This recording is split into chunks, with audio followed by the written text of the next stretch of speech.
අපි ඊළඟට කතා කරන්න යන්නේ නුමුහු පෙළ හෙවත් සත්‍යාභිජනන පෙළ ගැන. අපි දැන් කතා කළානේ පද කීපයක්. අපි කතා කළා වර්ණ දේහය ගැන. එහෙම නැත්නම් සමජාත වර්ණ දේහය ගැන. නැත්නම් වර්ණ දේහය ගැන. ඇලීලය ගැන. සමජාත වර්ණ දේහය ගැන. ප්‍රමුඛ ඥානය ගැන. ප්‍රමුඛ ඥානය ගැන. නිලීන ඥානය ගැන. සමයෝගීතාව ගැන. විෂම යෝගීතාව ගැන අපි කතා කළා. ඊළඟට කතා කරන්න යන්නේ කවුරු ගැනද? නුමුහු පෙළ හෙවත් සත්‍යාභිජනන පෙළ ගැන. දැන් අපි කිසියම් ශාක දර්ශයක් අරගෙන මේක දිගටම පරම්පරා ගණනාවක් ඔස්සේ ස්වපරාගණය කරගෙන යනවා. ඔහොම කරගෙන එනකොට කිසියම් අවස්ථාවකින් පස්සේ බිහිවන දුහිතෘ මව්පියන්ට සර්ව සමනං අපි කියනවා මේකට නුමුහුම් පෙළක් කියලා. ඒ කියන්නේ එක්කෝ ඒගොල්ලන්ගේ වර්ණ දේහ වල පවතින ඥාන ප්‍රමුඛ සමයෝගී වෙලා එහෙම නැත්නම් වර්ණ දේහ වල පවතින ඥාන නිලීන සමයෝගී වෙලා. මෙන්න මේ විදිහට කිසියම් ශාක දර්ශයක් පරම්පරා ගානක් තිස්සේ දිගටම ස්වපරාගණය කරගෙන එනකොට කිසියම් අවස්ථාවක අපිට එක පරම්පරාවකින් තවත් පරම්පරාවකට යනකොට මේගොල්ලන්ගේ ලක්ෂණ මුල් පරම්පරාවයි බිහිවෙන අයගේ ලක්ෂණ එකිනෙකාට සමාන නම් ඒ කියන්නේ තවත් මේ ඥාන එහාට මෙහාට පයින්නේ අන්තර්ක්‍රියා වෙලා නැහැ. ඒගොල්ල සමජාතීය වෙලා තියෙනවා. මෙන්න මේ වගේ එකට අපි කියනවා නුමුහුම් පෙළක්, සත්‍යාභිජනන පෙළක්. සමහරු කියනවා පියෝ ලයින් එකක් කියලා. මේකට සමහරු කියනවා පියෝ ලයින් එකක් කියලා. මෙහිදී අදාළ ජානපත සමයෝගී වෙනවා. අනික තමයි ඊළඟට අපිට හම්බ වෙන තත්ත්වය තමයි ඒකාංග මුහුම. ඒකාංග මුහුමේ ලක්ෂණය තමයි ළමයි අපි සලකා බලන්නේ ජීවීන්ගේ පවතින එක ලක්ෂණයක් පමණයි. යම් ජීවී දර්ශයක සලකා බලන එක් ලක්ෂණයක් ගැන විතරක් හිතලා ජීවීන් ප්‍රජනනයේ යෙදෙව්වොත් මේකට අපි කියනවා ඒකාංග මුහුමක් කියලා. මෙතන අපි කියලා තියෙනවා යම් තනි ලක්ෂණයක් පිළිබඳව පමණක් සලකා බලමින් ජීවීන් දෙදෙනෙකු ප්‍රජනනයේ යෙදවීම මොකක්ද? ඒක ඒකාංග මුහුමක් වෙනවා. ඊළඟට හම්බ වෙනවා ද්විඅංග මුහුමක්. ද්විඅංග මුහුමේ ලක්ෂණය මොකක්ද? එකම අවස්ථාවක ලක්ෂණ දෙකක් ගැන කතා කරනවා. තනි ලක්ෂණයක් නෙමෙයි, ලක්ෂණ දෙකක් ගැන කතා කරමින් ජීවීන් දෙන්නෙක් ප්‍රජනනයේ යොදවනවා. එක සැරේ ලක්ෂණ දෙකක් ගැන කතා කරපු හන්ද ළමයි මේකට අපි කියනවා ද්විඅංග මුහුමක් කියලා. හරිද? රූපානුදර්ශ. මේ රූපානුදර්ශවලට අපි සමහර ටර්ම්ස් මම ඉංග්‍රීසි වලින් දෙන්නම් කිව්වා. අපි කියනවා ෆීනෝටයිප් එකක් කියලා.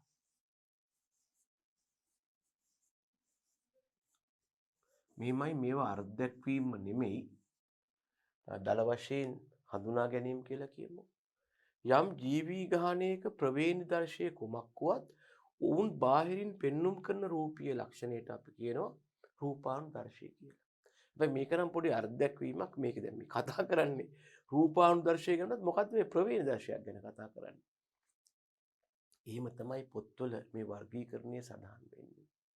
වර්ගීකරණයෙන් කතා කරන්නේ රූපීය ලක්ෂණ ගැන වුණාට යම් ජීවි විශේෂයක් බාහිරින් පෙන්눔 කරන රූපීය ලක්ෂණ ගැන වුණාට ඒ අර්ථ දැක්වීම වල කියනවා මොකක් වුණත් ඒගොල්ලන්ගේ ප්‍රවේණි දර්ශය whatever the genotype of a certain organism or group of organism the exhibit characters of that particular group is called as the phenotype. එහෙමයි පොතේ කියන්නේ. whatever the genotype. මොකද්ද? ප්‍රවේණි දර්ශයේ කුමක් වුණත් ඒගොල්ල බාහිරින් පෙන්눔 කරන රූපීය ලක්ෂණයට තමයි මේ අපි රූපානුදර්ශය කියලා කියන්නේ.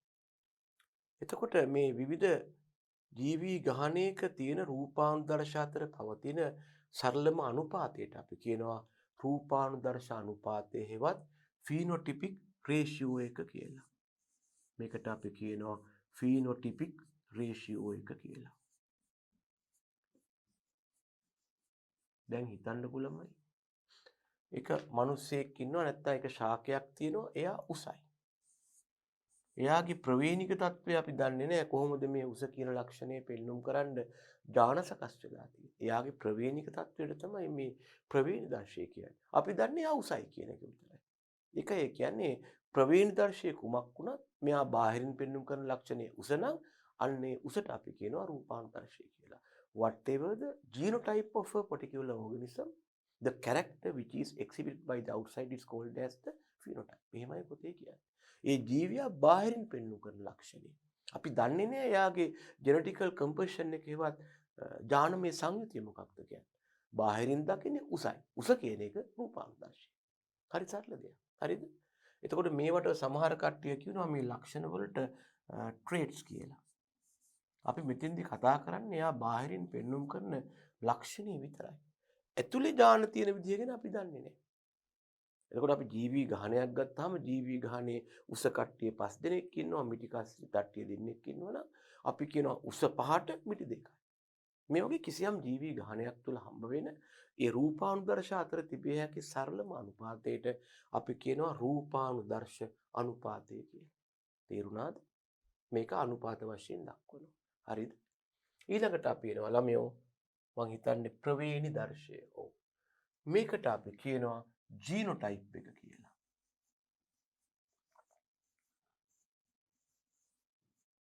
මේක අරකේ අනුත් පැත්ත. එයාගේ රූපානුදර්ශය කුමක් වුණත් whatever the phenotype of a particular organism, the genetical composition එහෙම නැත්නම් ජානමය සංයුතියට කියනවා ප්‍රවේණි දර්ශය කියලා. එයා උසද මිටිද කියන එක අපි දන්නේ නැහැ. එයාගේ ඥාන තියෙන්නේ මොන විදිහටද? එයාගේ ඥාන සකස් වෙලා තියෙන ආකාරය තමයි ප්‍රවේණි දර්ශය යටතේ කතා කරන්නේ. මොකද මෙන්න මෙහෙම එකක් තියෙනවා ළමයි. කිසියම් ජීවියෙක් බාහිරින් පෙන්눔 කරන ලක්ෂණේනේ ඔය රූපානුදර්ශය කියලා කිව්වේ. ඔන්න ඔය රූපානුදර්ශය කියන ලක්ෂණය සමාන වෙනවා යම් ජීවියෙකුගේ ප්‍රවේණි දර්ශය. නැත්නම් ප්‍රවේණික සංයුතිය මේකට එකතු වෙනවා ළමයෝ තව එක්කෙනෙක්. ඒකට අපි කියනවා පරිසරය කියලා. මෙන්න මෙහෙම සමීකරණයක් තියෙනවා. මේක ඉංග්‍රීසියෙන් සමහරු කියනවා phenotype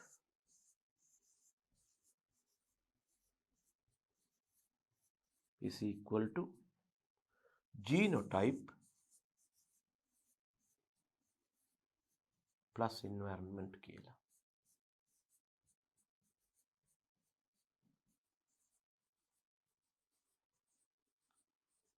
ඒ කියන්නේ මේකයි එයාගේ ප්‍රවේණි දර්ශය මොකක් වුණත් ඒ ප්‍රවේණි දර්ශය මත බලපාන පරිසර තත්ත්ව යටතේ එයා බාහිරින් පෙන්눔 කරන ලක්ෂණේවත් රූපානුදර්ශය මතුවෙනවා. රූපානුදර්ශය පෙන්눔 කරනවා. සරල උදාහරණයක් කියනවා නම් මේක 100% මෙතනට ගැලපෙන්නේ නැති වෙන්න පුළුවන්. සරල උදාහරණයක් කියනවා නම් මේ ප්‍රවේණි දර්ශය රූපානුදර්ශය ගැන කතා කරන්න මතක දහම් පාසල යන කාලේ උගන්වනවා මේ ගිරාපෝතකින්ගේ කතා වස්තුව කියලා එකක්. එක බෙනේක ගිරාපැටව් දෙන්නෙක් වාසය කරලා අධික සුළඟක් ඇවිල්ලා මේ ගහ කඩා වැටිලා එක ගිරවෙක් ගිහිල්ලා ආරාමයක ඇද්දඩි වෙනවා අනෙක් ගිරවා ගිහිල්ලා සොර මුලක් ගාව ඇද්දඩි වෙනවා. මේගොල්ල එකම මවකගේ පැටව නිසා එකම පියාගේ පැටව නිසා ලක්ෂණ ප්‍රවේණික තත්ත්වය බොහොම එක සමාන වෙන්න පුළුවන්. ඒත් අර ආරාමයට වැටෙන ගිරවා බොහොම මිහිරි වචන කතා කළාට සොර මුලත් එක්ක හිටපු ගිරවා බොහොම මරන්න කොටන්න දරුණු වචන කතා කළා කියලා. ඒ වගේ ළමයෝ ප්‍රවේණි දර්ශයක වගේ වුණාට පරිසරයේ බලපෑම නිසා ඉස්මතු කෙනා තමයි රූපානුදර්ශය කියන්නේ. ඒකයි අපි කිව්වේ යම් ජීවියෙකුගේ ප්‍රවේණි දර්ශය කුමක් වුවද එම ජීවියා බාහිරින් පෙන්눔 කරන ලක්ෂණය රූපානුදර්ශය කියලා. ඒ වගේම අනික් පැත්තෙන් කිව්වා යම් ජීවියෙකුගේ රූපානුදර්ශය කුමක් වුවද එම ජීවියාගේ ප්‍රවේණික සංයුතිය ප්‍රවේණි දර්ශය. ජීවීන් ගහණයක් ගත්තොත් ඒ ගහණයේ තියෙන විවිධ රූපානුදර්ශ අතර ඇති සරලම අනුපාතය රූපානුදර්ශ අනුපාතය වෙනවා. ජීවීන් ගහණයක් ගත්තාම ඒ ජීවී ගහණය තුල ඉන්න උදවියගේ විවිධ ප්‍රවේණි දර්ශයන් අතර ඇති සරලම අනුපාතය ප්‍රවේණි දර්ශ අනුපාතය වෙනවා. තේරුණාද ළමයි? එහෙනම් අපි කතා කළා රූපානුදර්ශය, රූපානුදර්ශානුපාතය, ප්‍රවේනිදර්ශය, ප්‍රවේනිදර්ශානුපාතය. හරිද? දැන් ඔය ඔක්කොම අමතක කරලා ගිරාපෝතකයේ කතාවස්තුව හිතන්න මම නිකන් කිව්වේ. ළමයි දැනගන්න මේ ප්‍රවේණි විද්‍යාව අපට ප්‍රධාන ආකාර දෙකකට බෙදන්න පුළුවන්. මේකෙන් එකකට අපි කියනවා මෙන්ඩලීය ප්‍රවේණි විද්‍යාව හෙවත් මෙන්ඩෙලිනියන් ජෙනටික්ස් කියලා. අනිකට කියනවා අපි ජනගහන, බහුජාන, ප්‍රමාණාත්මක ප්‍රවේණි විද්‍යාව. නැත්නම් පොපුලේෂන් ජෙනටික්ස් කියලා කියනවා. මල්ටි ජීන් පොලිටික්ස් ජෙනටික්ස් කියලා කියනවා. පොලිජීන් නැත්තම් මල්ටිජීන් ජෙනටික්ස් කියලා කියනවා, පොපුලේෂන් ජෙනටික්ස් කියලා කියනවා, නැත්තම් ක්වොන්ටිටේටිව් ජෙනටික්ස් කියලා කියනවා. දැනගන්න අපි අපේ මට්ටමට කතා කරන්නේ මෙන්න මේ මෙන්ඩලීය ප්‍රවේණි විද්‍යාව ගැන විතරයි. අපි ජනගහන හෙවත් බහුජාන ප්‍රවේණි විද්‍යාව ගැන මෙතන කතා කරන්නට කල්පනාවක් නැහැ. ළමයි මේ මෙන්ඩලීය ප්‍රවේණි විද්‍යාව කියලා කියන්නේ මේ ග්‍රෙගර් ජොහෑන් මෙන්ඩල් කියන පූජකතුමෙක් විසින් ඉදිරිපත් කරපු ප්‍රවේණි විද්‍යාව. මේක තමයි ප්‍රවේණි විද්‍යාවේ මූලධර්මය වුණේ. මේ මත තමයි පසු කාලීනව මේක ඩෙවලොප් වෙලා ගියේ. අපි අදටත් මෙන්ඩලියන් ජෙනටික්ස් වල තියෙන මූලධර්ම බාර ගන්නවා. හරිද? එහෙනම් අපි කතා කරන්නේ මෙතනින් පස්සේ මෙන්ඩලීය ප්‍රවේණි විද්‍යාව ගැන විතරයි. මේ ජනගහන හෙවත් බහුජාන හෙවත් ප්‍රමාණාත්මක ප්‍රවේණි විද්‍යාවෙන් තමයි ජීවීන්ගේ ගහනයක් තුළ ලක්ෂණ විහිදී ඇති ආකාරය ගැන කතා කරන්නේ. තමාට ඔයගොල්ලන්ගේ බයොලොජි කරන අයගේ ඇති මෙන්න මෙහෙම පරීක්ෂාවක් එහෙම. මේකට කියනවා කයි ස්ක්වෙයාර් ටෙස්ට් හෙවත් කයි වර්ග පරීක්ෂාව කියලා එහෙම. මේ වගේ දේවල් අපිට හම්බ වෙන්නේ ජනගහන ප්‍රවේණි විද්‍යාවේ අපිට අදාළ නැහැ. අපි කතා කරන්නේ මෙන්ඩලීය ප්‍රවේණි විද්‍යාව ගැන විතරයි. හරිද? එහෙනම් අපි එනවා මාතෘකාවට මෙන්ඩලීය ප්‍රවේණි විද්‍යාව. මේකට අපි ඉංග්‍රීසියෙන් කියනවා මෙන්ඩලියන් ජෙනටික්ස් කියලා.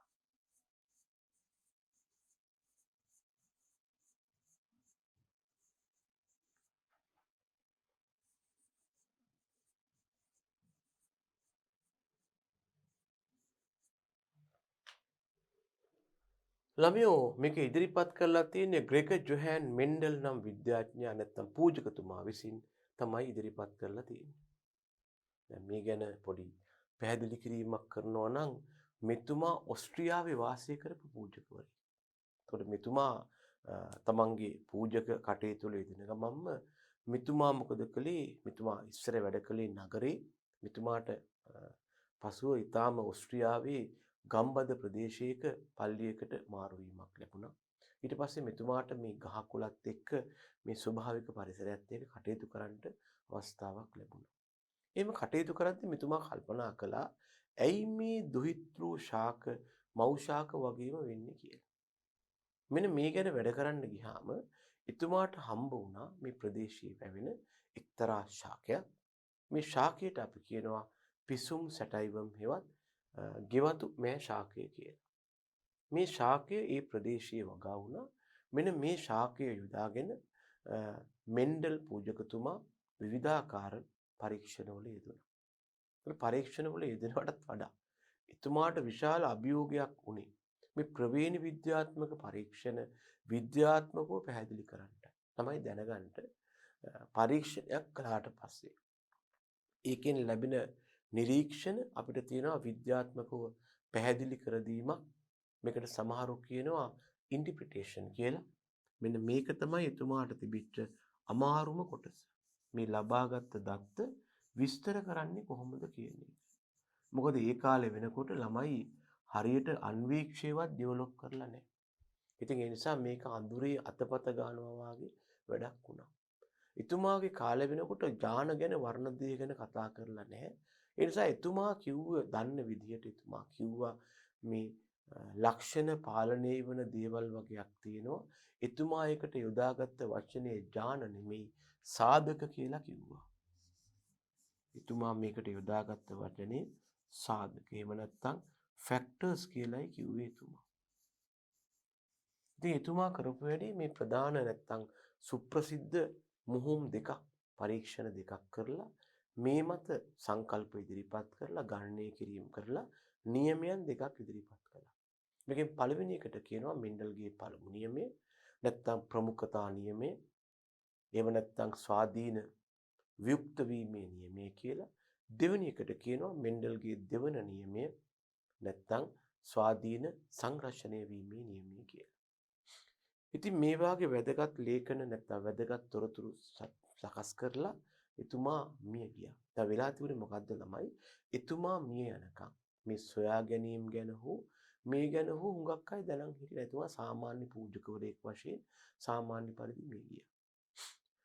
නමුත් එතුමා මිය ගිහිල්ලා වසර කීපයකට පස්සේ මේ ලේඛන විද්වත් මඩුල්ලකට ඔය ඩාවින් ඇතුළු විද්වත් මඩුල්ලකට ඇස ගැටුණා. ඊට පස්සේ ඒගොල්ලෝ මොකද කළේ? මේ වායේ තියෙන සොයා ගැනීම ප්‍රසිද්ධ කළා ඔය සයන්ටිෆික් ජර්නල් නැත්නම් විද්‍යාත්මක සංග්‍රහ යොදාගෙන. අන්න ඒකත් එක්ක මෙන්ඩල් ගැන ප්‍රවීණ විද්‍යාව ගැන මුළු ලෝකෙම කතා වෙන්න පටන් ගත්තා. අවසානයේ මොකද වුනේ? මෙන්ඩල්ට මිනිස්සු කියන්න පටන් ගත්තා the father of genetics නැත්නම් ප්‍රවීණ විද්‍යාවේ පියා කියලා. හැබැයි අවාසනාවට මේ කිසිම ගෞරවයක් මේ ප්‍රසිද්ධියක් ලබන්න හෝ දකින්න එතකොට මෙන්ඩල් පූජකතුමා ජීවත් නොතර හිටියේ නෑ.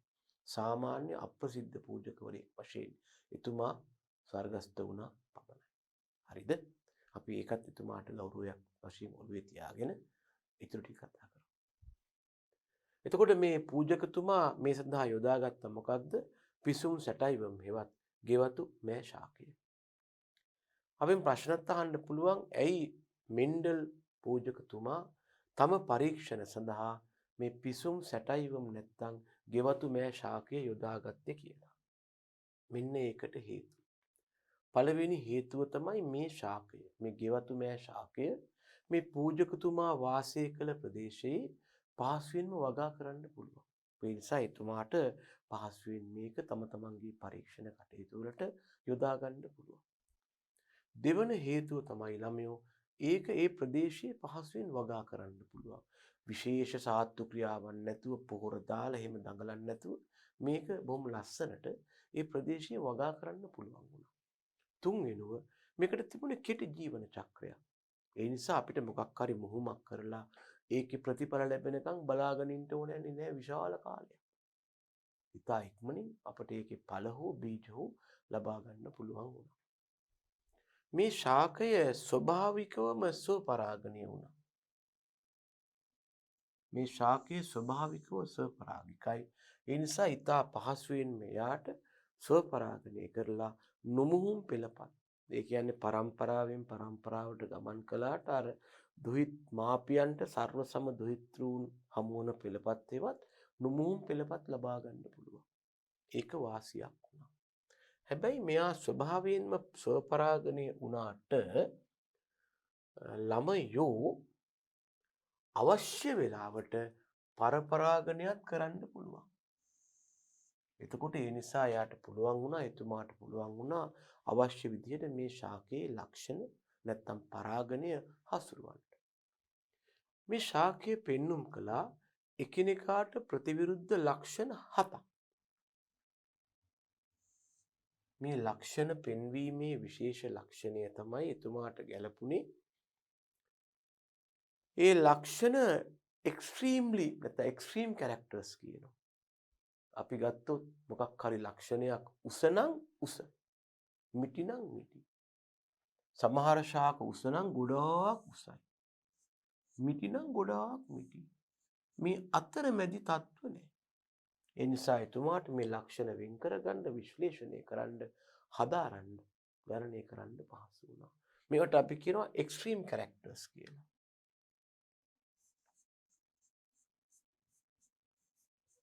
මම ටිකක් වැඩිපුර පුතේ මේ ඉංග්‍රීසි ටර්ම්ස් පාවිච්චි කරන්නේ මේ පාඩමේදී මේක ගොඩක් වැදගත් පාඩමක්. මම යෝජනා කරනවා පුළුවන් තරම් දරුවෝ මේ ජෙනටික්ස් පැත්තට එන්න කියලා. මේක හරි ඉන්ට්‍රස්ට් සබ්ජෙක්ට් එකක්.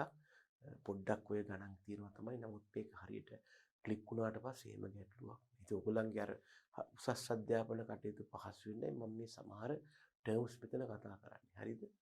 මේකට කියනවා එක්ස්ට්‍රීම් කැරක්ටර්ස් කියලා. මෙතන තිබුණේ නෑ ළමයෝ. අර ඉන්ටර්මීඩියට් කැරක්ටර්ස් එවත් මධ්‍යස්ථ ලක්ෂණ තිබුණා. ඒක හරි පහසුවක් වුණා. අනික තමයි මෙයා මේ එක එක ලක්ෂණ පෙන්වන කට්ටිය මුහුම් කළා කියලා එතනින් ලයින් එකේවත් මේ પરම්පරාවල හේවත් අඛණ්ඩත්වයේ බිඳෙන්නේ නැහැ. මෙයා ඕනම දෙන්නෙක් මුහුම් කළොත් ලැබෙන දොහිතෘ ජීවියා ෆර්ටයිල් ඕගනිසම් කෙනෙක් හේවත් සරු ජීවියෙක් වුණා. ඒ නිසා එතනින් කතාව ඉවරුනේ නැහැ. ඉතින් මෙන්න මේ වගේ හේතු නිසා තමයි ග්‍රෙගර් ජොහන් මෙන්ඩල් තමන්ගේ පරීක්ෂණ සඳහා පිසුම් සැටයිවම් ශාකය යොදාගත්තා. අපි ප්‍රශ්නයක් අහන්න පුළුවන් ළමයි. මෙන්ඩල් තුමා තම පරීක්ෂණ සඳහා ගෙවතුමෑ ශාකය යොදා ගැනීමට හේතු. ජීවත් වූ ප්‍රදේශයේ වගා කළ හැක, පහසුවෙන් වගා කළ හැක, කෙටි ජීවන චක්‍ර දක්වයි, ස්වභාවිකව නැත්නම් ජන්මයෙන් ස්වපරාගණය වූ නිසා නුමුහුම් පෙළපත් ලබා ගත හැක. නමුත් අවශ්‍ය අවස්ථාවල පරපරාගණය මගින් දෙමුහුම් පෙළපත් ලබා ගන්න පුළුවන්. එකිනෙකාට ප්‍රතිවිරුද්ධ ලක්ෂණ 7ක් පමණක් පෙන්눔 කළ අතර ඒවායේ අතරමැදි ලක්ෂණ පෙන්눔 කළේ නැත. ඒ වගේම තෝරාගත් ශාක මාදිලි මුහුම් කරපුවාම ලැබෙන දොහිතෘන්ද සරුජීවීන් වුණා. ඉතින් මෙන්න මේවා යොදාගෙන මෙන්ඩල් කළා වැඩ. මෙන්ඩල් තමන්ගේ ප්‍රවේණ විද්‍යාවේ ප්‍රධාන මුහුම් අපි කියනවා ක්‍රොසින්ග්ස් කියලා. මුහුම් දෙකක් කළා. මුහුම් කියන්නේ ශාක දෙකක් පරාගණය කරනවා. සතුන් දෙන්නෙක් නම් සංසර්ගයේ යොදවනවා. මෙන්ඩල් සුප්‍රසිද්ධ මුහුම් දෙකක් කළා. ඒකෙන් එකකට අපි කියනවා මෙන්ඩල්ගේ ඒකාංග මුහුම කියලා. අනිකට කියනවා මෙන්ඩල්ගේ ද්විඅංග මුහුම කියලා. අපි ඉස්සෙල්ලා බැලුවොත් ළමයි මොකක්ද මේ මෙන්ඩල්ගේ ඒකාංග මුහුම? බලන්න ඉස්සෙල්ලාම තියෙනවා මෙන්ඩල්ගේ ඒකාංග මුහුම.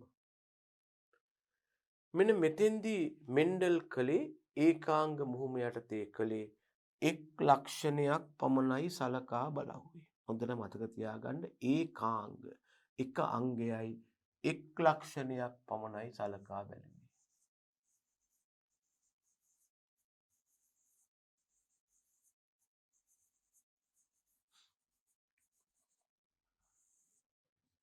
එක් ලක්ෂණයක් පමණක් සලකා බැලුව නිසා මේකට කිව්වා ඒකාංග මුහුමක් කියලා.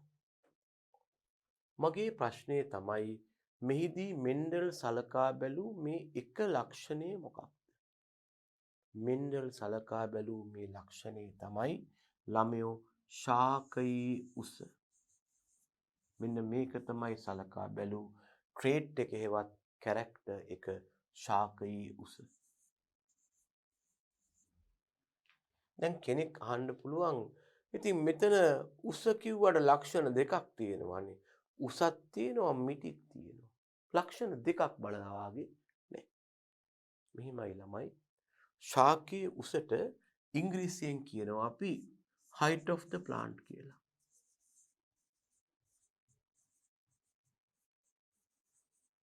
මෙන්න මේ ශාකයේ උස හෙවත් height of the plant කියන ලක්ෂණයි මට්ටම් ලෙවල් දෙකක් තියෙනවා.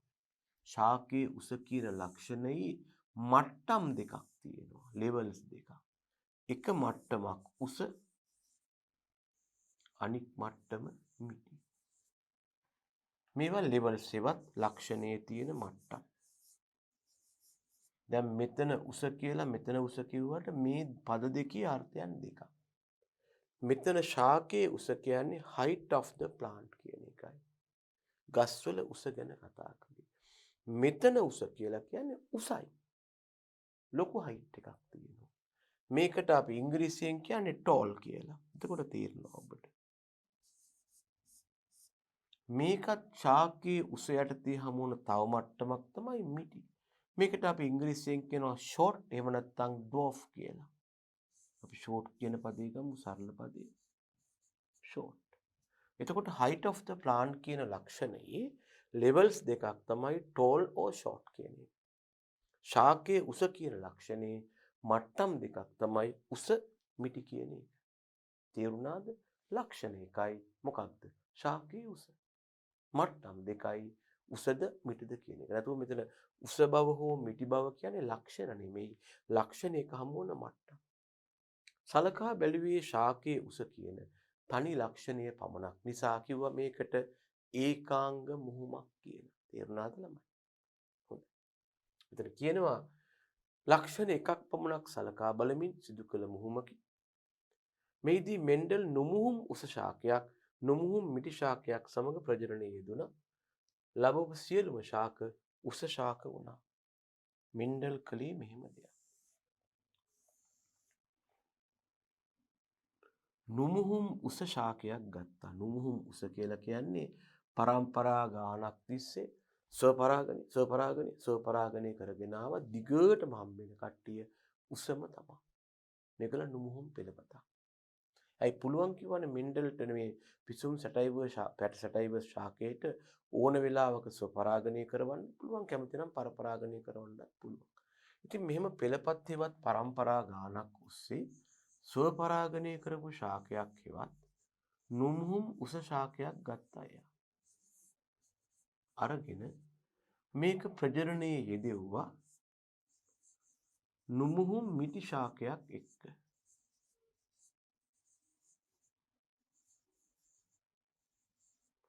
මෙන්ඩල් ලැබපු ප්‍රතිඵලය මොකක්ද? ලැබුණු සියලුම ශාක උස ශාක වුණා. ඒක තමයි මේ කරලා තියෙන්නේ. මොකක්ද කළේ ඔහු? නුමුහුම් උස ශාකයක් අරගෙන නුමුහුම් මිටි ශාකයක් සමග ප්‍රජනනයේ යෙදුවා. ලැබුණු සියලුම ශාක උස ශාක වුණා. ඊළඟට මොකක්ද ඔහු කළේ?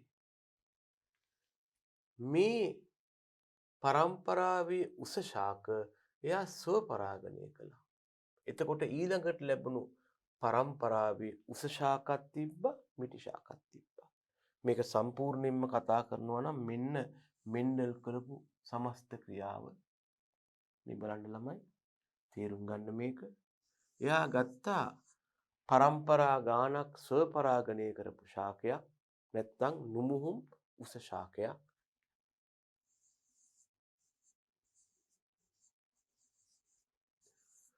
පරම්පරා ගානක් ස්වපරාගණය කරපු ශාකයක් මොකක්ද? නුමුහුම් මිටි ශාකයක්.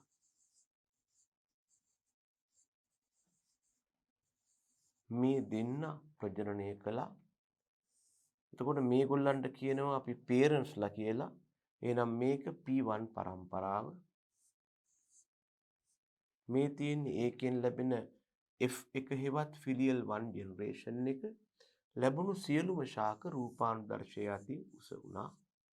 මේකට අපි කියනවා ෆිලියල් 1 ජෙනරේෂන් එක හෙවත් F1 පරම්පරාව කියලා. ඔන්න F1 පරම්පරාවේ ඔක්කොම උස ශාක වුණා.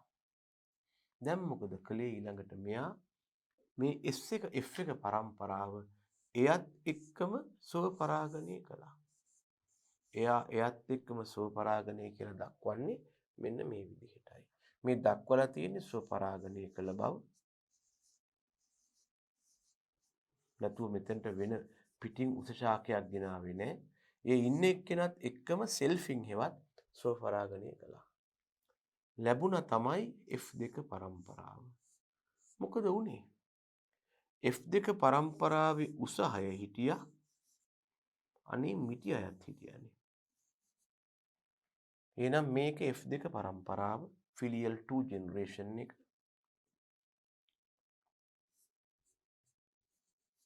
දැන් මේගොල්ල F1 වෙනවා වගේම P2 වෙනවා. මොකද මේගොල්ල ලබාගත්ත මව්පියෝ මෙයානේ. මේකට කෙනෙක් කියයි දෙවන මව්පිය පරම්පරාව කියලා වෙනම කතාවක්.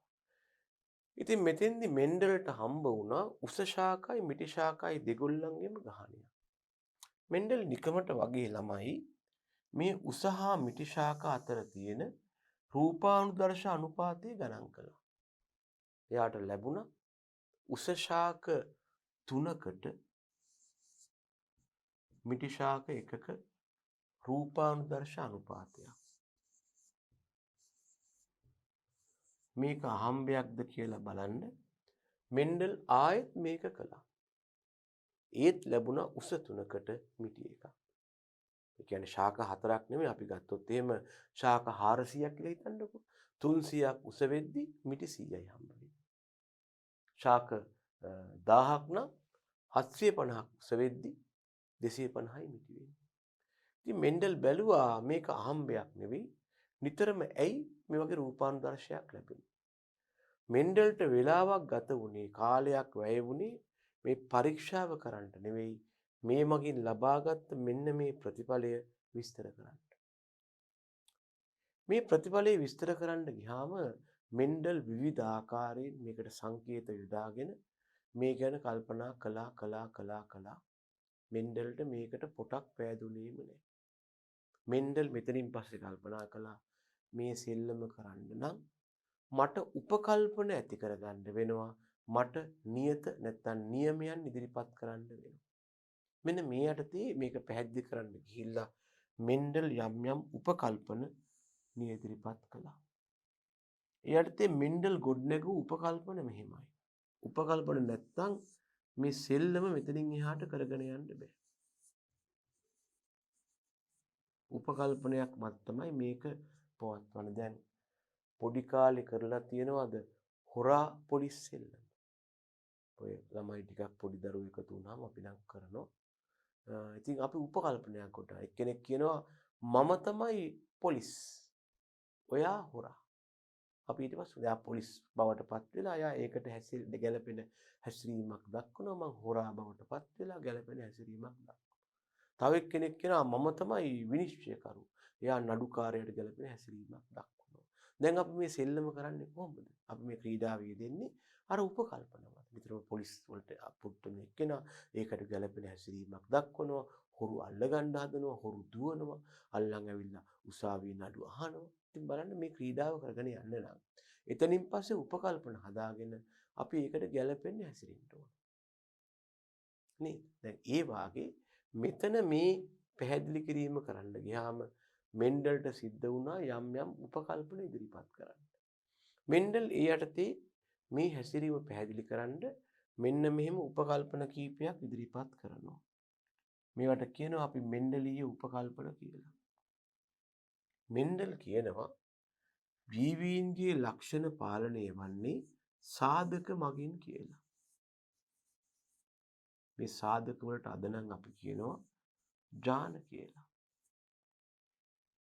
මෙන්ඩල් ඊළඟට කියනවා ඕනෑම ලක්ෂණයක් සඳහා අඩුම වශයෙන් සාධක හෙවත් ජාන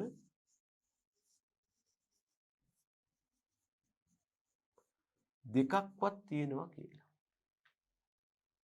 මෙන්ඩල් කියනවා මෙයින් එකක් ප්‍රමුඛ සාධකයක් හෙවත් ප්‍රමුඛ ජානයක් වන අතර අනික නිලීන සාධකයක් හෙවත් නිලීන ජානයක් වෙනවා. මෙන්ඩල් කියනවා ජන්මානුජනනයේදී මේවා එකිනෙකින් වෙන් වෙලා යනවා ස්වාධීනව. මෙයා අහවල් එක්කෙනා එක්ක වෙන් වෙනවා එහෙම කතාවක් නෑ. මෙන්න මේ කරුණු මතයි මෙන්ඩල් තමාගේ පරීක්ෂණය පැහැදිලි කළේ. මෙන්ඩල් කියනවා ජීවීන්ගේ ලක්ෂණ පාලනය වන්නේ සාධක හෙවත් ජාන මගින්. ඕනෑම ලක්ෂණයක් හෙවත් ලක්ෂණයකට අවම වශයෙන් සාධක හෙවත් ජාන දෙකක්වත් තියෙනවා. ඒකෙන් එකක් ප්‍රමුඛ වන අතර අනික නිලීන වෙනවා. ජන්මානු නිපදවනකොට මේ ප්‍රමුඛ හා නිලීන අයට එකිනෙකාගෙන් ස්වාධීනව වෙන් වෙන්න පුළුවන්. මෙතෙන්දී මේ උපකල්පන පසු කාලීනව මෙන්ඩල්ගේ පළමු නියමයේ බවට පත් වුණා. මේකෙදී කට්ටියක් ප්‍රමුඛයි කට්ටියක් නිලීනයි කිව්ව හන්දා මේ පළවෙනි නියමයට සමහරු කියනවා මෙන්ඩල්ගේ ප්‍රමුඛතා නියමය කියලා. ඒ වගේම එකිනෙකාගෙන් ස්වාධීනව වෙන්වීමක් ගැන කතා කරපු හින්දා මේකට කියන්න පටන් ගත්තා ස්වාධීන වෙන්වීමේ නියමය නැත්නම් ස්වාධීන වියුක්ත වීමේ නියමය කියලා. දැන් අපි කොහොමද ළමයි මේ ප්‍රතිඵල මත මෙන්ඩල්ගේ පළමු නියමයට අදාළව විස්තර කරන්නේ? දැන් අපි ලැබපු තොරතුරු මෙවන් මේ විදිහට අපට ලැබිලා තියෙන්නේ. දැන් අපි කරන්න ඕන මෙන්න මේක පැහැදිලි කරගන්නයි ඕනේ. මොකක්ද? සත්‍යාභිජනන උස ශාකයක් නුමුම් උස ශාකයක් සත්‍යාභිබන්න මිටි ශාකයක් සමග ප්‍රජනනය යෙදුවා. F1 පරම්පරාවේ සියලු දෙනාම උස වුණා. ඒක අපි ස්ව පරාගණය කරපුවාම අපට ලැබුණ F2 පරම්පරාවක්.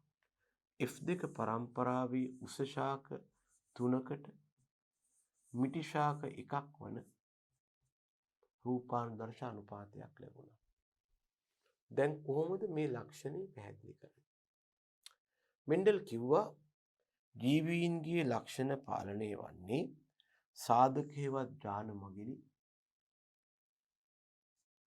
ඕනෑම ලක්ෂණයකට සාධක හේවත් ඥාන දෙකක්වත් තියෙනවා.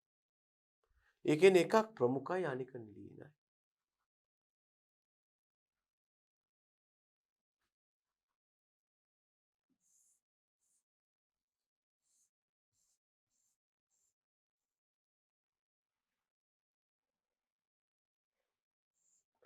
ජීවීන්ගේ ලක්ෂණ පාලනය වන්නේ සාධක හේවත් ඥාන මගිනි. ඕනෑම ලක්ෂණයක් සඳහා සාධක හේවත් ඥාන දෙකක්වත් තියෙනවා. ඉන්න එකක් ප්‍රමුඛයි අනික නිලීනයි. ජන්මානුජරණයේදී මේවා එකිනෙකින් ස්වාධීනව වෙන් වෙනවා. ඒවා කියලා තියෙනවනේ මෙන්ඩල්. ඒ හන්ද දැන් ජීවීන්ගේ ලක්ෂණ පාලනය වන්නේ සාධක මගින් නම් ඕනෑම ලක්ෂණයකට සාධක හේවත් ඥාන දෙකක් තියෙනවා. ඉන් එකක් ප්‍රමුඛයි අනික නිලීනයි. අපි ප්‍රමුඛ එක්කෙනාට කැපිටල් T දානවා, නිලීන එක්කෙනාට සිම්පල් T දානවා. මොකද මේ ලක්ෂණය ශාකයේ උස. ප්‍රමුඛ එක්කෙනා ටෝල් කැපිටල් T වෙනවා.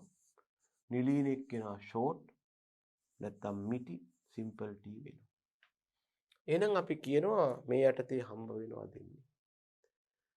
දැන් මේගොල්ලන්ගේ දෛහික සෛලවල මේවා දෙක ගානේ තියෙන හන්දා මෙයා නුමුහුම් උස නිසා මෙයා සංකේතවත් කරන්න මම ගන්නවා කැපිටල් T. මොකද මෙයා සමයෝගී ප්‍රමුඛ නිසා උස. ඊළඟට මිටි කියලා කියන්නේ නුමුහුම් පෙළපතක් නම් අපි ගතුවා මෙයා ගත්තේ නුමුහුම් පෙළපතක් විදිහට කියලා. කියන්නේ පරම්පරා ගණනාවක් තිස්සේ ස්වපරාගණය කරලා අරන් තියෙනවා. එහෙමනම් මේ පරම්පරා දිගටම මෙයා ස්වපරාගණය වුණාමයි මෙයා මිටි ශාකයක් බවට පත් වෙලා තියෙන්නේ. එහෙනම් මෙයාගේ ඥානපත සමයෝගී වෙනවා. මෙයාගේ හමු වෙන්නේ සිම්පල් T. මෙන්න මිටි. ළමයි ජන්මානු හට ගන්නකොට ඔන්න ඔතනයි ප්‍රශ්නේ තියෙන්නේ. මේ දෙන්නටම ඉන්න බෑ. එක්කෙනාට විතරයි එන්න පුළුවන්. ජන්මානු ජනනයේදී මේවා එකිනෙකින් ස්වාධීනව වෙන් වෙනවා. ඒකනේ කිව්වේ ස්වාධීන වියුක්ත වීමේ නියමය කියලා. එහෙනම් මේ කැපිටල් T දෙක වෙන් වෙනවා. වෙන් වෙලා ජන්මානු වලට මෙතෙන්දී එනවා එක T අකුරක් විතරක්. මොකද අනික් එක්කෙනාවත් එන්නේ ඒ T අකුරම තමයි. මිටි වලත් ජන්මානු ජනනයේදී මේගොල්ලෝ එකිනෙකාගෙන් වෙනස් වෙන් වෙනවා. සිම්පල් T දෙකෙන් එක්කෙනෙක් විතරක් වෙනවා. මෙන්න අපේ ජන්මානු. දැන් මොකද වෙන්නේ? මේ ජන්මානු හා වෙනවා. මේ ජන්මානු ළමයි දැන් මෙතනදී හා වෙනවා. හා වෙලා තමයි අපේ F1 පරම්පරාව ලබා දෙන්නේ. මොකක්ද F1 පරම්පරාවේ රූපානුදර්ශය? Capital T simple T. ඊළඟට මොකක්ද කළේ? මේ තියෙන ජන්මානු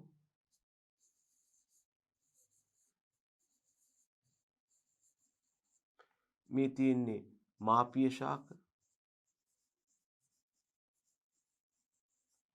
මේ තියෙන ලැබුණු දුහිතෘ ශාකය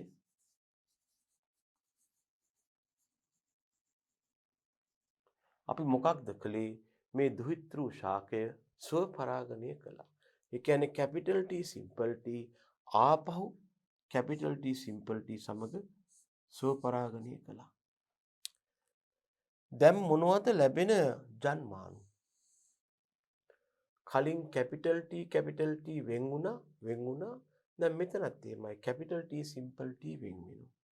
මෙතනට එනවා එක්කෙනෙක්ගෙන් මෙතන එනවා එක්කෙනෙක්ගෙන් කැපිටල් T ජන්මානුවක් බව දක්වන්නේ මෙහෙම කවර් කරනවා. මෙතන ලැබෙනවා සිම්පල් T වැඩි කිරීම. මෙතනත් ලැබෙනවා කැපිටල් T සිම්පල් T. මෙන්න ලැබෙනවා අපිට ජන්මාණු 4ක්. අපි හිතනවා මේ ජන්මාණු 4ම නිපද වෙන්නේ මේ දී ඇති තොරතුරු අනුව එකිනෙකාට සමාන ප්‍රමාණ වලින් කියලා. දැන් මොකද වෙන්නේ මේ ජන්මාණු හා වෙන්න පටන් ගන්නවා මේ කැපිටල් T මේ පැත්තේ කැපිටල් T කියනවා අපට ලැබෙනවා කැපිටල් T කැපිටල් T. මේ කැපිටල් T මෙහා එක් කියනවා අපට ලැබෙනවා කැපිටල් T සිම්පල් T. මේ කැපිටල් T මෙහා එක් යනවා අපට ලැබෙනවා ආපහු කැපිටල් T සිම්පල් T. හරිද? දැන් මෙයා ගිහිල්ලා ඉවරයි. කොහොමද කළේ? මෙයා එක්ක ගියා මෙයා එක්ක ගියා. ඊළඟට දැන් පටන් ගත්තේ මෙයානේ. සමා වෙන්න.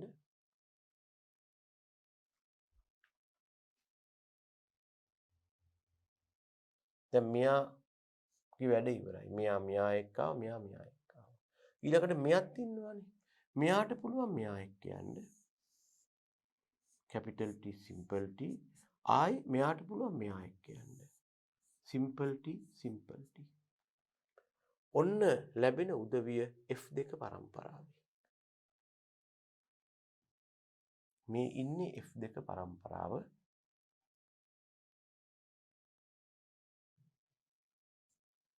මේ ඉන්නේ F2 පරම්පරාව.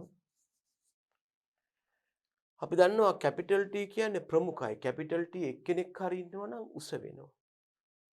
මේ කැපිටල් T මේ කැපිටල් T මේ කැපිටල් T මේ තුන් දෙනාම උස. මෙයා විතරයි සිම්පල් T මිටි. දැන් මොකද වෙලා තියෙන්නේ? F2 පරම්පරාවේ රූපාන්තරශ අනුපාතය උස 3ට මිටි 1ක් වෙලා තියෙනවා. ප්‍රවේණිදර්ශ අනුපාතය කියන්නේ මෙයාගේ පවතින විවිධ ප්‍රවේණික ආකාර. විවිධ ජන්මාණු නැත්නම් ප්‍රවේණි පදාර්ථයේ සංවිධානය වෙලා තියෙන ආකාර. මේ තියෙන එක ප්‍රවේණිදර්ශයක් මොකක්ද? Capital T capital T. මේ දෙන්න තවත් ප්‍රවේණිදර්ශයක් capital T simple T capital T simple T. මෙයා තව එක්කෙනෙක් සිම්පල් T සිම්පල් T. එතන මේගොල්ලෝ අතර තියෙන අනුපාතය ගත්තොත් කැපිටල් T එකක් තියෙද්දි capital T simple T capital T simple T දෙකක් තියෙද්දි සිම්පල් T එකක් තියෙනවා. එහෙනම් මෙන්න මේක තමයි ප්‍රවේණිදර්ශ අනුපාතය. මොකක්ද? F2 පරම්පරාවේ ප්‍රවේණිදර්ශ අනුපාතය 1ට 2ට 1යි.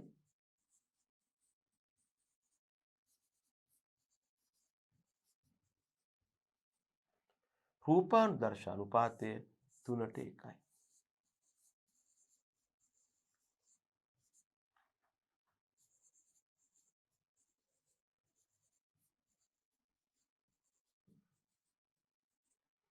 රූපානුදර්ශ අනුපාතය 3ට 1යි. ප්‍රවේණිදර්ශ අනුපාතය 1ට 2ට 1යි. මේක තමයි F2 පරම්පරාව. අපි කතා කළේ මෙන්ඩල්ගේ පළමු නියමය ගැන. මෙන්ඩල්ගේ පළමු නියමය මගින් තමයි මේ ප්‍රතිඵලය පැහැදිලි කරලා දක්වන්නේ. හරිද ළමයි?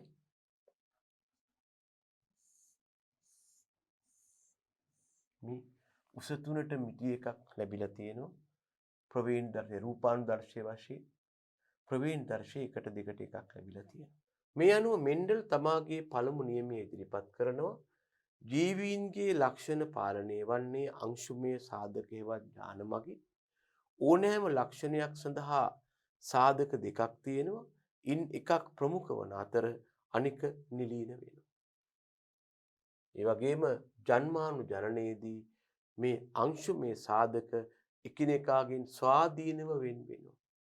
මෙන්න මේ ඔක්කොටම තමයි අපි මෙන්ඩල්ගේ පළමු නියමය කියලා කියන්නේ. ජීවීන්ගේ ලක්ෂණ පාලනය වන්නේ අංශුමය සාධකේවත් ඥාන මගින්. ඕනෑම ලක්ෂණයක් සඳහා මේ අංශුමය සාධකේවත් ඥාන දෙකක්වත් ඇති අතර ඉන් එකක් ප්‍රමුඛ වන අතර අනික නිලීන වෙනවා. මේකටම එකතු වෙන්න ඕන ජන්මාණු ජනනයේදී මේ අංශුමය සාධකේවත් ඥාන එකිනෙකාගෙන් වෙන් වෙනවා හෙවත් වියුක්ත වෙලා ජන්මාණු වලට ගමන් කරනවා. මෙන්න මේ සියලුම දේවල් මෙන්ඩල්ගේ පළමු නියමයට අයත් වෙනවා.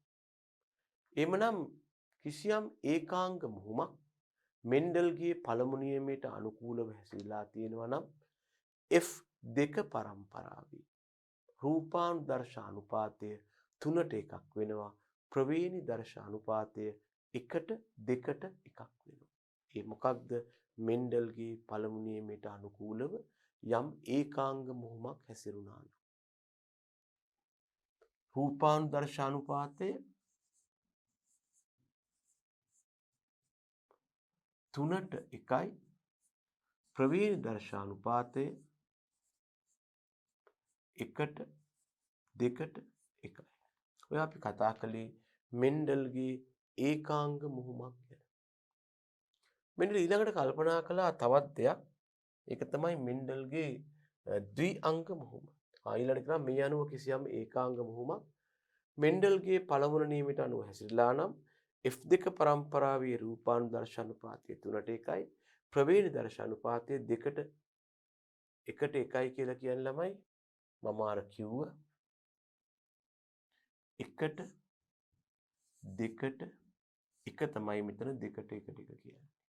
කවුද 1? capital T capital T. කවුද 2? capital T simple T. ආයේ කවුද 1? simple T simple T. මේකම තමයි 2ට 1ට 1 කියලා කියන්නේ. හරිද? මේ දෙක සමානයිනේ. right. ඔන්න අපි කල්පනා කළා කිසියම් ඒකාංග මුහුමක් මෙන්ඩලීය අනුපාතයවත් මෙන්ඩල්ගේ පළමු නියමයට අනුකූලව හැසිරලා නම් F2 පරම්පරාවේ රූපානුදර්ශ අනුපාතය 1ට 2ට 1යි ප්‍රවේණි දර්ශ අනුපාතය capital T රූපානුදර්ශ අනුපාතය 3ට 1යි ප්‍රවේණි දර්ශ අනුපාතය 1ට 2ට 1යි. හරිද? ඔය කතා කළේ මෙන්ඩල්ගේ පළමු නියමය ගැනයි. දැන් මෙන්ඩල්ගේ ඒකාංග මුහුම ගැනයි. ඒකාංග මුහුම මගින් තමයි එයා Tamanගේ පළමු නියමය ඉදිරිපත් කරලා තියෙන්නේ. අපි ඊළඟට කතා කරන්න යන්නේ මෙන්ඩල්ගේ ද්විඅංග මුහුම. මේදී මෙන්ඩල් එකම අවස්ථාවේ ලක්ෂණ දෙකක් සලකා බලලා තියෙනවා. ඒකාංග මුහුමේදී සලකා බැලුවේ ලක්ෂණ එකක් වෙන්න පුළුවන්. ද්විඅංග මුහුමේදී මෙන්ඩල් එකම අවස්ථාවේ ලක්ෂණ දෙකක් සලකා බලලා තියෙනවා. මොනවද ඔහු සලකා බැලූ ලක්ෂණ දෙක? එකක් තමයි බීජාවරණයේ වර්ණය කියන ලක්ෂණය. බීජාවරණයේ වර්ණය කියන ලක්ෂණයේ මේක තමයි ලක්ෂණය.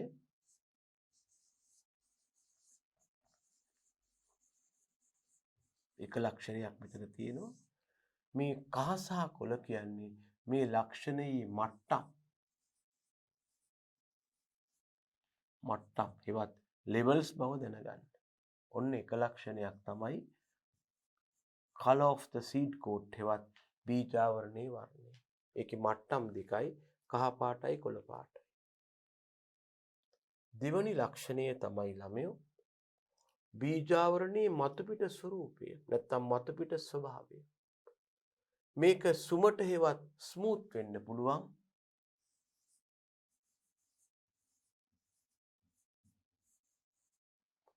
එව නැත්නම් වයස්ගත වෙලා නැත්නම් රැලි වැටුණු හෙවත් අපි කියනවා wrinkled කියලා.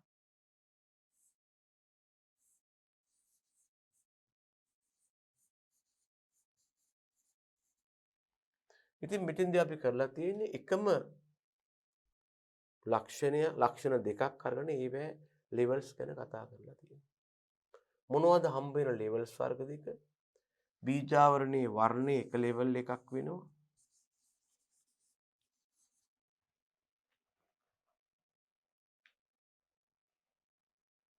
වර්ණය කහ පාට වෙන්න පුළුවන් ආපහු කොළ පාට වෙන්න පුළුවන්.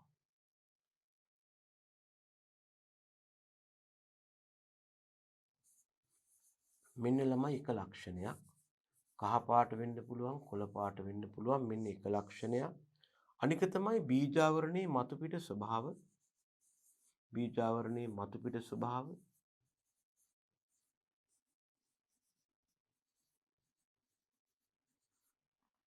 මේක සුමට වෙන්න පුළුවන්. රැලි වැටුණු වෙන්න පුළුවන්. ඔන්නම අපට ඔක බෙදා ගන්න පුළුවන්. හරිද? ඊළඟට මෙන්ඩල් මේ යටතේ කරලා තියෙන්නේ සත්‍යාපිජනන.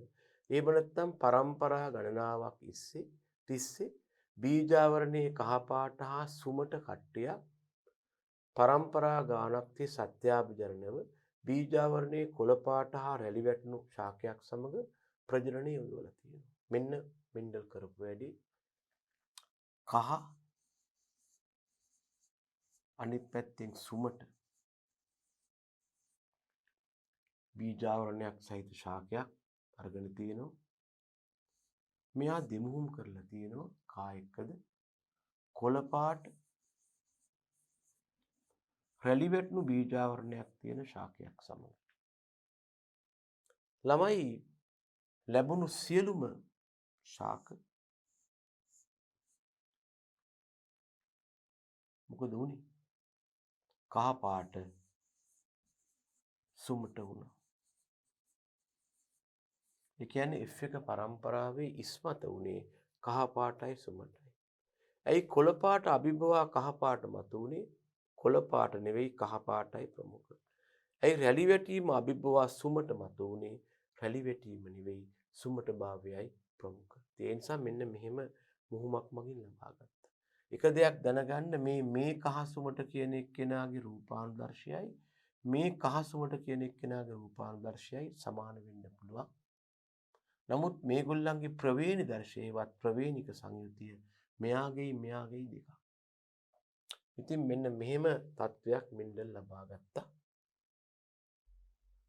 මොකද උනේ මෙන්ඩල්ට ලැබුණ සියලුම ශාක කහපාට සුදු නැත්නම් කහපාට සුමට බීජාවරණය ලබා දුන්නා කොහෙදද? F1 පරම්පරාවේදී. දැන් මෙන්ඩල් මොකද කළේ? මේ කහපාට සුමට උදවිය ආපහු දෙමුහුම් කළා කා එක්කද? නැත්නම් සමාවෙන්න ස්වපරාගණය කළා කහපාට සුමටත් එක්ක. එයාට ලැබෙනවා F2 පරම්පරාව. මේ F2 පරම්පරාවේ ඉන්නවා මෙන්න මේ වගේ කට්ටිය.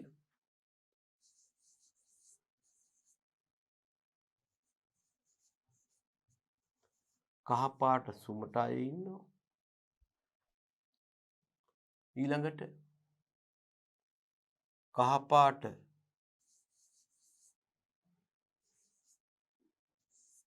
රැලි වැටුණු අය ඉන්නවා.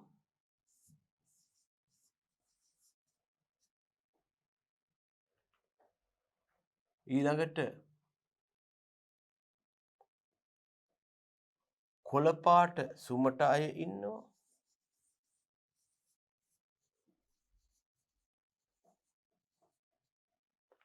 අවසාන වශයෙන් කොළ පාට රැලි වැටුණු අය ඉන්නවා.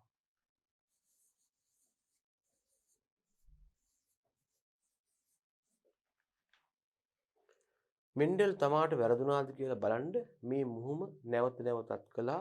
සෑම පාරකම ආවේ මේ රූපානුදර්ශය. එයා පරීක්ෂා කළා මේ රූපානුදර්ශ අතර තියෙන අනුපාතය මොකක්ද කියලා. එයා දැක්ක මේ අනුපාතය 9ට 3ට 3ට 1ක් බව. ඊළඟට අපි මේක තවදුරටත් විස්තර කරන්නයි කල්පනාව. මේ විදිහට අපි ප්‍රවේණ විද්‍යාවෙන් කියලා මේක තමයි මේගොල්ලන්ගේ රූපානුදර්ශ අනුපාතය.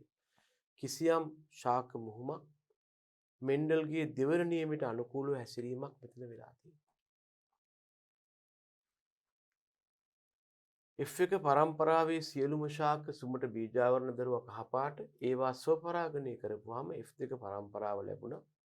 ඒකේ තියෙනවා 9ට 3ට 3ට 1ක්. හරිද? ඒක ලබාගෙන තියෙන්නේ මෙන්න මේ 4 දෙනා ඉන්නවා. රූපානුදර්ශ කහ සුමට ඉන්නවා.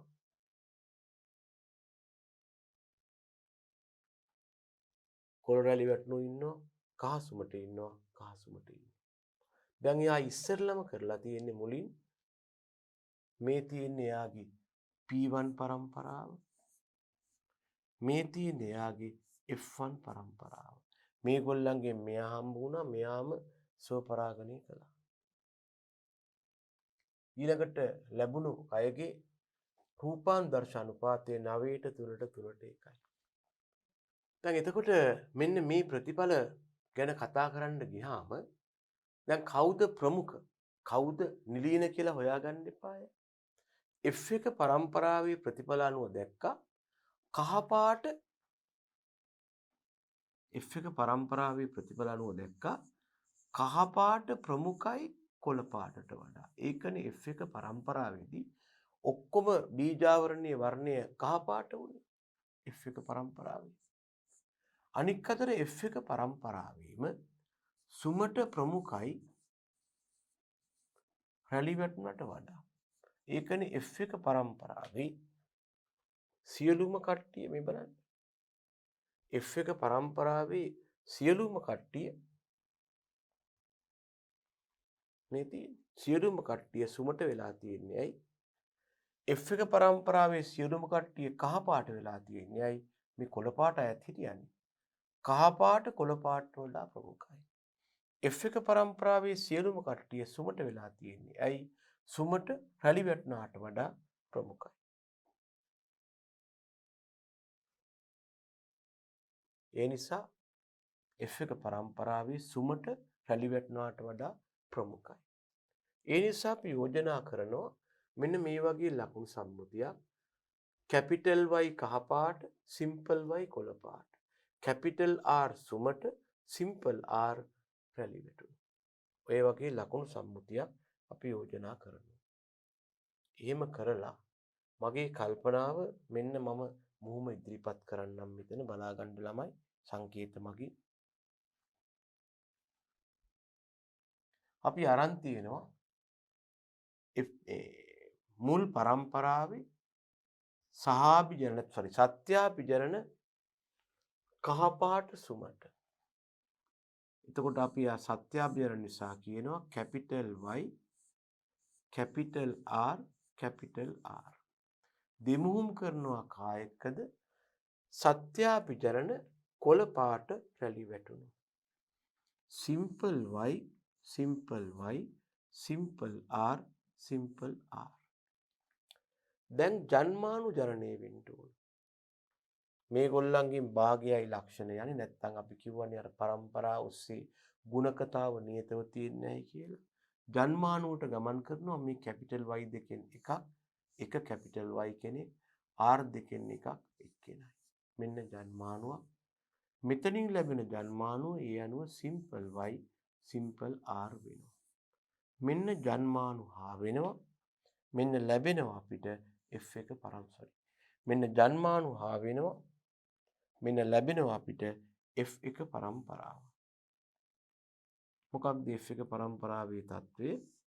Capital Y simple Y capital R simple R. මේ ඉන්නේ කවුද? F1 පරම්පරාව. මේ P1 පරම්පරාව මේ ජන්මානු.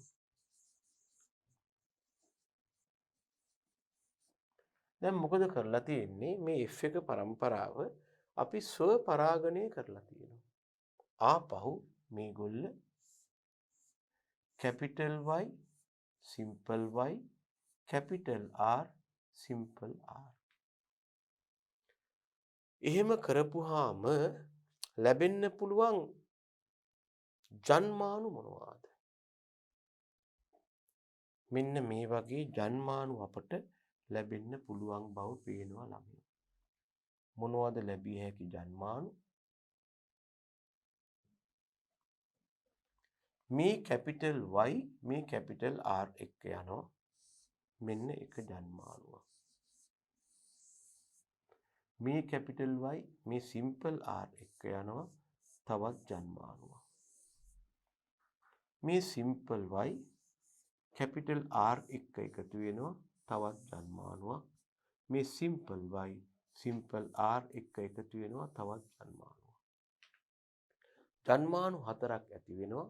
මෙන්න මේ ජන්මානු හැතිවීමේදී ගොඩනැගූ උපකල්පනය හෙවත් නීතිය මෙන්ඩල් තමාගේ දෙවන නියමයේ වශයෙන් ඉදිරිපත් කරනවා. මෙන්ඩල් කියනවා යම් ලක්ෂණයකට බලපාන ඕනෑම ජන්මානුවකට හෝ සාධකයකට වෙනත් ලක්ෂණයකට බලපාන ඕනෑම ජන්මානුවක් හෝ සාධකයක් සමග ස්වාධීනව සංරචනය විය හැක.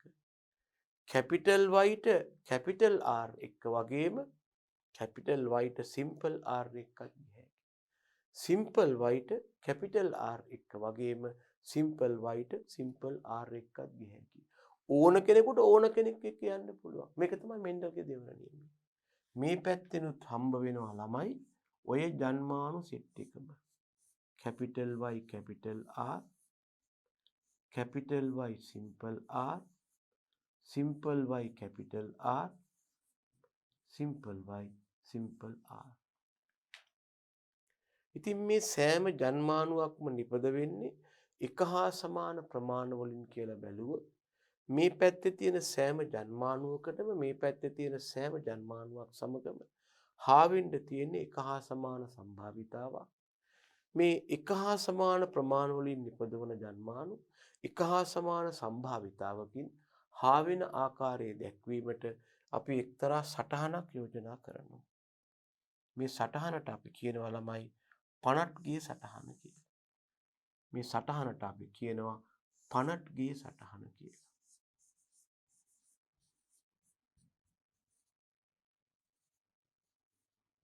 නැත්නම් පනට්ගේ කොටුව කියනවා. මේකට සමහරව කියනවා පනත් කොටුව කියලා.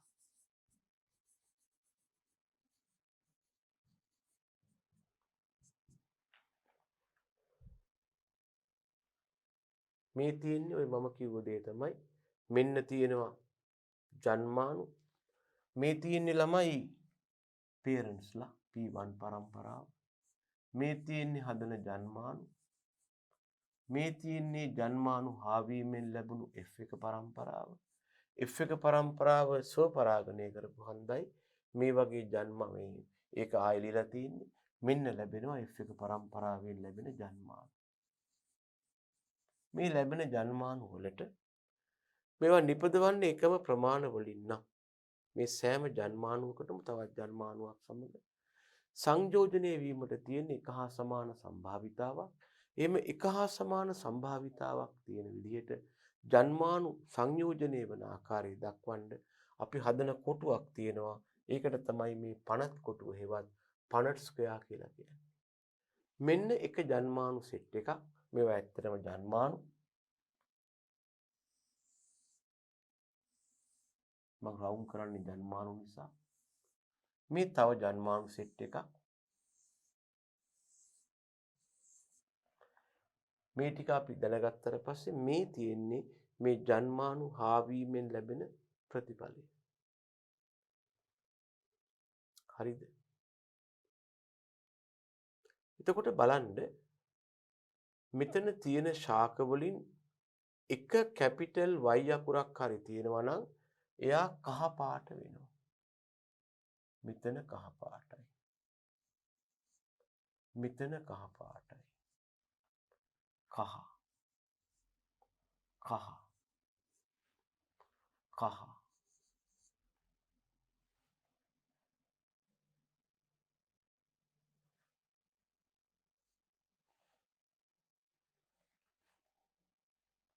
කහ පාට කහ පාට කහ පාට කහ පාට කහ පාට එක කැපිටල් Y එකක් හරිනම් කහ පාට. මෙතන නෑ. මෙතන නෑ. කහ පාට කහ පාට. මෙතන නෑ. මෙතන නෑ. ඊළඟට ළමයෝ අඩුම ගානේ එක කැපිටල් R අකුරක් තියෙනවා නම් එයා ප්‍රමුඛ නිසා කවුද? සුමට. සුමට.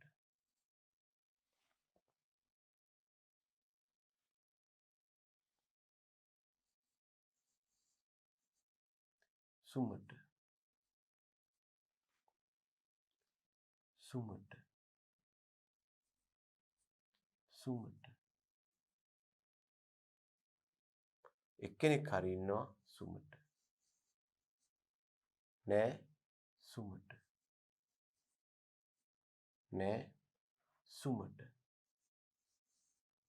එක්කෙනෙක් ඉන්නවා සුමට. මෙතන කහ පාට නන්නේ හැබැයි සුමට. මෙතනත් කහ පාට නන්නේ සුමට. එකක් හරි ඉන්නවනේ. මෙතන සුමට. මෙතන නෑ. මෙතන කහ නන්නේ සුමට.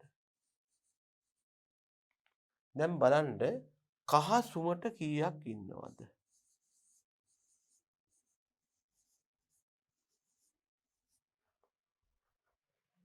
1යි 2යි 3යි 4යි 5යි 6යි 7යි. තව දෙන්නෙක් ඉන්නවද කොහෙද? 1යි 2යි 3යි 4යි 5යි 6යි 7යි 8යි 9ක් ඉන්නවා. හරි.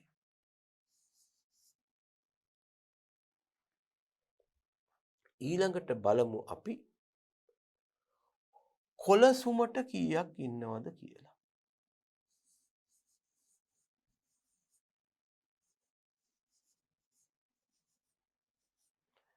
ළමයෝ සිම්පල් y අකුරු දෙකම තිබ්බොත් විතරයි එයා කොළ පාට වෙන්නේ. සිම්පල් y අකුරු දෙකම තිබ්බොත් විතරයි එයා කොළ පාට වෙන්නේ. කෝ මෙන්න කොළ පාට එක්කෙනෙක්. මෙන්න කොළ පාට එක්කෙනෙක්. මෙන්න කොළ පාට එක්කෙනෙක්. මෙන්න කොළ පාට එක්කෙනෙක්. කොළ පාට සුමට 1යි 2යි 3යි මේ කොහෙවත් නැහැ. හැබැයි මෙයා කොළ පාට වුණාට සුමට නෙමෙයි. එහෙනම් කොළ පාට සුමට 3යි. ඊළඟට බලන්න කහ පාට රැලි වැටුණු කට්ටිය කොච්චරද කියලා. රැලි වැටෙන්න නම් සිම්පල් R දෙකක් තියෙන්න ඕන. රැලි වැටෙන්න නම් සිම්පල් R දෙකක්ම තියෙන්න ඕන. මෙන්න එක්කෙනෙක්. මෙන්න එක්කෙනෙක්.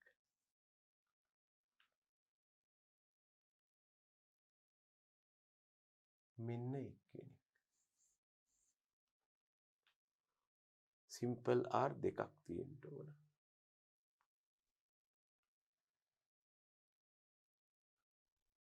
මෙන්න තව එක්කෙනෙක්.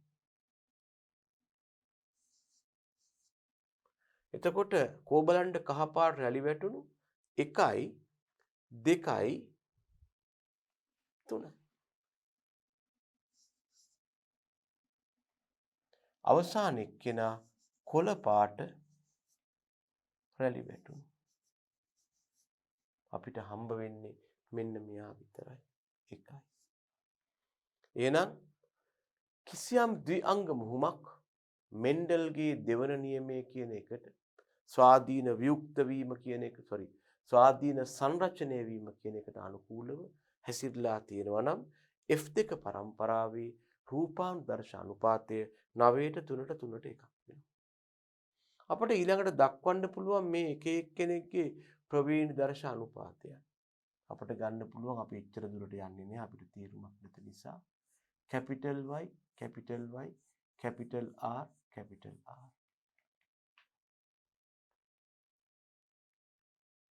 එක්කෙනයි ඉන්නේ.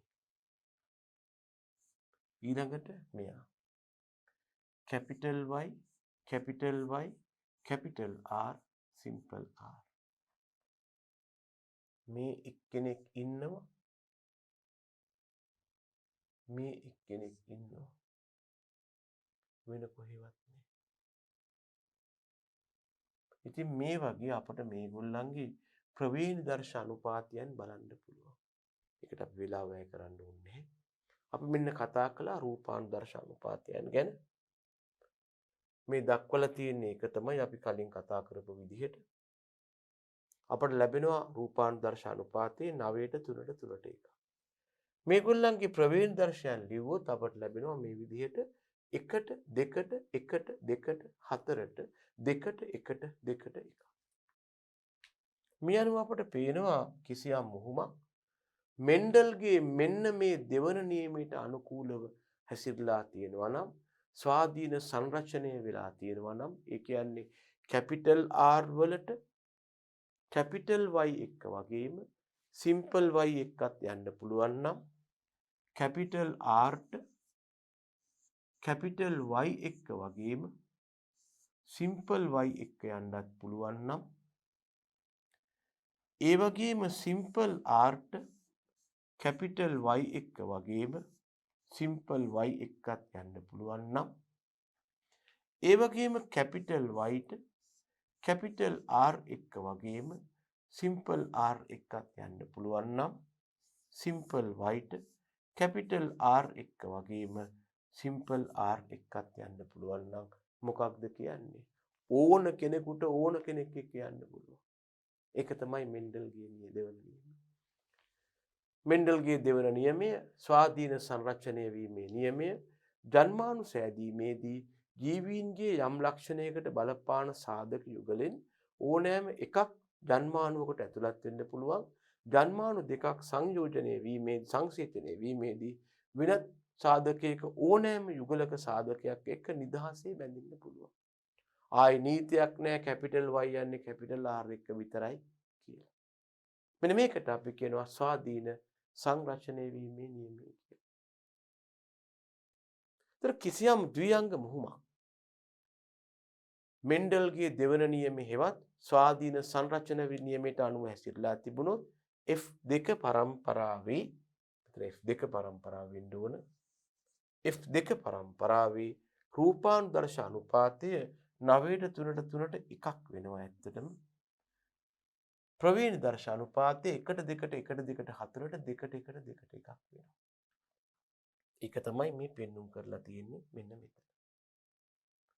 කිසියම් ද්විඅංග මුහුමක් මෙන්ඩල්ගේ දෙවන නියමයට අනුව හැසිරුණා නම් මෙන්න තියෙනවා ළමයි ප්‍රවේණි දර්ශ අනුපාතය. 1:2:1:2:4 2:1:2:1 මෙන්න මම දක්වන්නම් රූපානුදර්ශ අනුපාතය කීයක්ද? 9:3:3:1. එහෙම නැත්නම් මොනවද ඒවා? මෙන්ඩල්ගේ නියමයන්ගේ අපගමන.